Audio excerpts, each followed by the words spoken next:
I want to start today with a question, and I need you to be completely honest with yourself about what comes to mind the minute I ask it. Because many of you are going to be like me, you're going to be tempted to edit your first response that pops in your head. But that will rob you of what might be a life-changing discovery. So, are you ready for some self-honesty? Now, if you haven't yet, hit that like and subscribe button so you don't miss any of this video series. And then let me ask you this question. Here it is. What would make life good again for you? Now, what immediately came to mind when I asked that question? If you were like me, it might have been a solution to a problem. In other words, well, life would be good again if that relationship or that work situation or that health challenge would just get fixed, or maybe it'd get changed. For others of you, the answer may have been future-oriented. If I can just get through the next few weeks, next few months, this whole season of life, then life's going to be good again. Or maybe your thoughts gravitated towards having more money so you're out from under financial pressure, or taking the trip you've been holding out to go on. What's your first reaction when you think about what would make life good again for you? Now, here's what I bet is true for all of us. I know it's true for me. My first thought to that question is always self-focused. In other words, I need something I don't have for life to be good again. But what if that is not actually the answer at all? More on that in just a second. This is episode 3 of this series we're in called Good Again.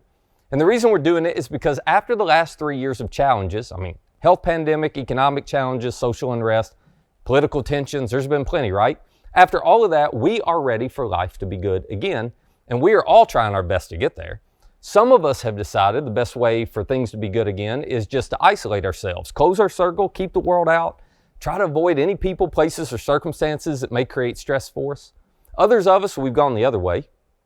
We've decided the best way to get there for life to be good again is to catch up on all the stuff we missed out on. So we're doing revenge travel. We filled our calendars full of trips and experiences. It's all about destinations, activities, adventures. We're chasing that good again feeling pretty hard because, well, all of us feel like we're tired. All of us feel like we need a break. But that is not actually our deepest problem. So you can fix being physically tired with a few naps. We are worse than tired. Our problem is we're empty. Our soul is empty. Our reserves are depleted. And no amount of isolation or destinations is going to replenish an empty soul. The only one who can fill your soul is the one who created your soul, which is why Jesus' invitation to all of us who are weary, to all of us who are burdened, to all of us who are empty, is just follow me. Jesus didn't say, I want you to believe in me. No, it's not that. He's inviting you to come to him and to adopt his lifestyle, his way of life, his pace of life, his rhythm of life. Follow me means to organize your life around 3 big goals. It means you have to learn to be with Jesus. You got to spend some time with him to get to know him.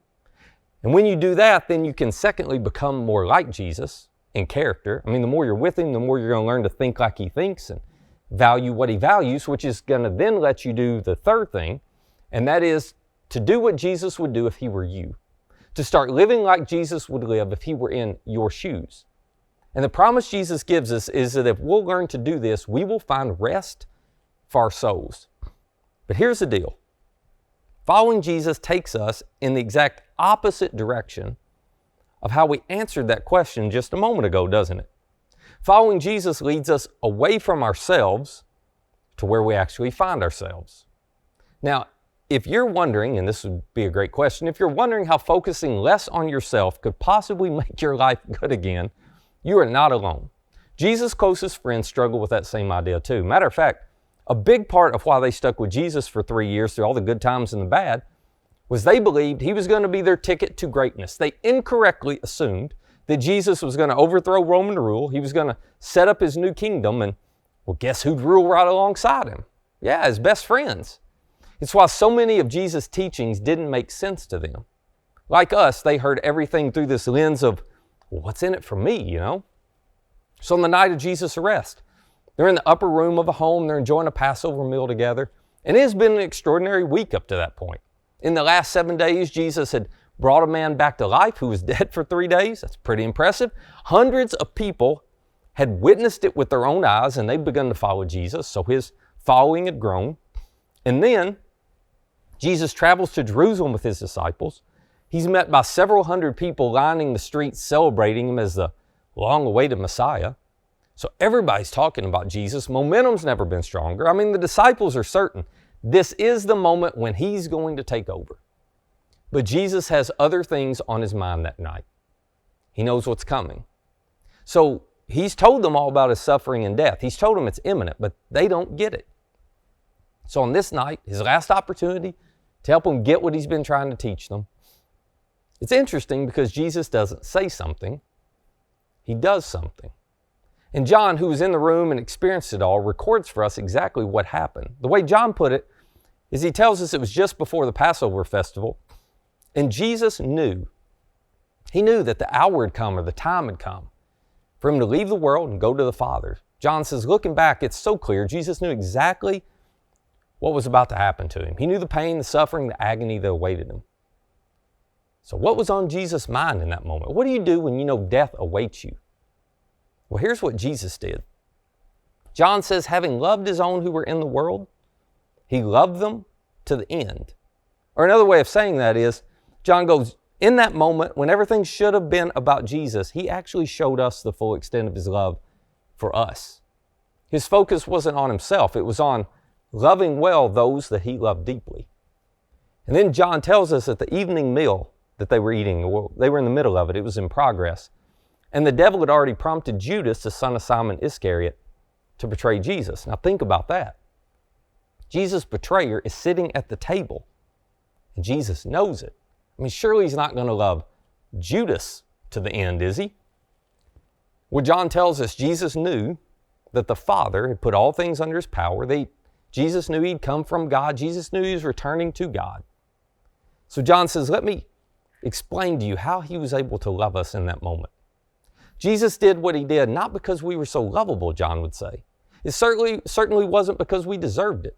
He did what he did because he knew his purpose and his place. He knew who he was and he knew whose he was. Now, here's why that's so important, I think, for you and me to understand.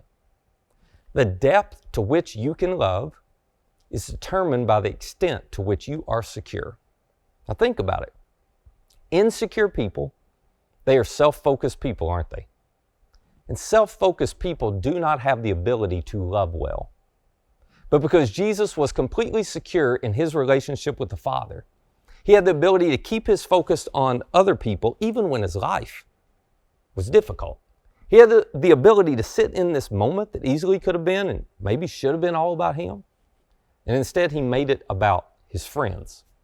That confidence, that security, let him show them the full extent of his love. And here's how he demonstrated that. John says he got up from that meal, he took off his outer clothing, he wrapped a towel around his waist, and then he poured water into a basin and he began, John says, to wash his disciples' feet and dry them with the towel that was wrapped around him. Now, you may not be aware of this, but in the first century, foot washing as you entered a home was a common practice because, well, humans weren't the only people or the only beings, the only living things traveling those dirt roads of Israel, were they? There were cattle, there were horses or donkeys or sheep that traveled those roads every day.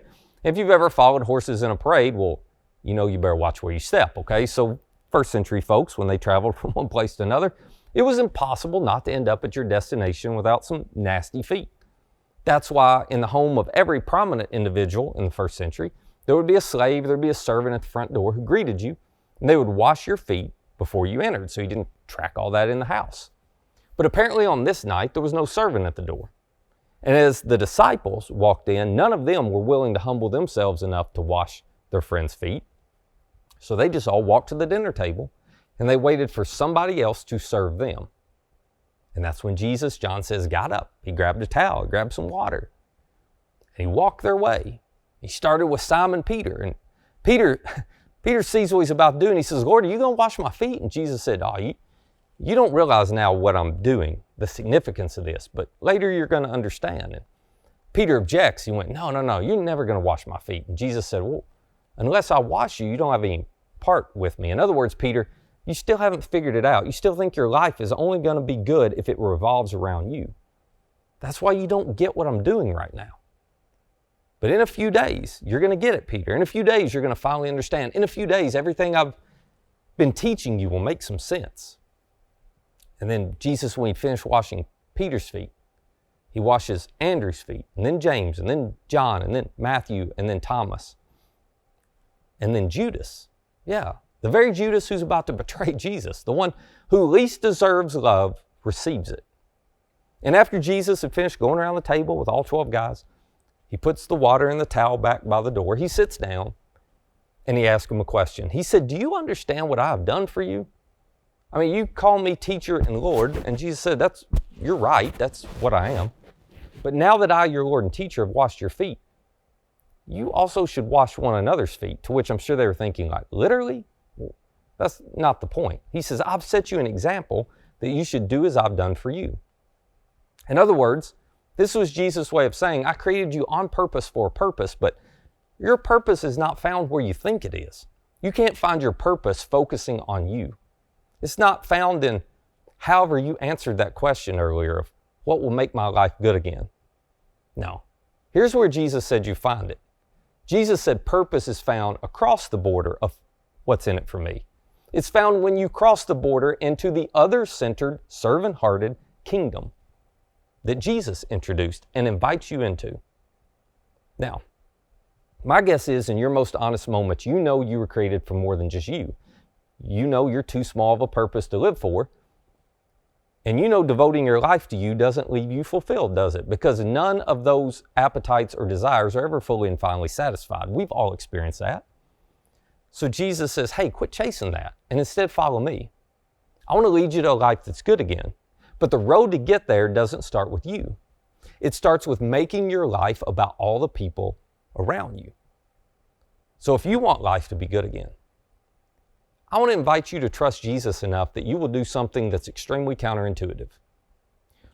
Would you decide you're going to shift your focus from you to the people around you?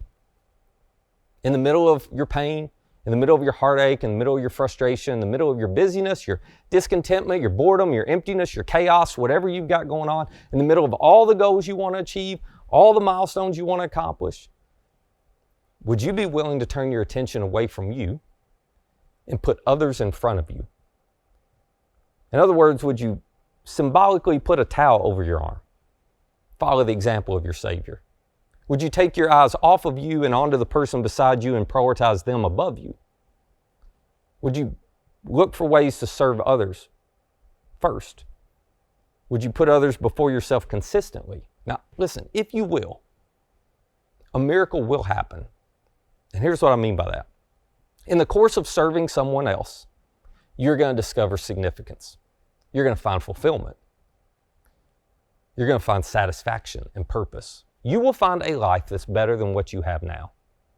I'm just telling you, life won't be good again until Jesus' way of life is the rhythm of your life. And Jesus came as a servant. So he says, follow me. I'll fill up your empty soul. Follow me across the border of what's in it for you. And instead do what love requires of you. Learn to love one another like I have loved you. And in the process, you will discover the kind of life that Jesus wants to give you. It is bigger, it is better than just a life that revolves around you. It's a life full of purpose and meaning. It's a life of serving the you beside you. It's a life of putting others before you. But that's a life that ends in meaning and fulfillment. That's how you find a life that's good again.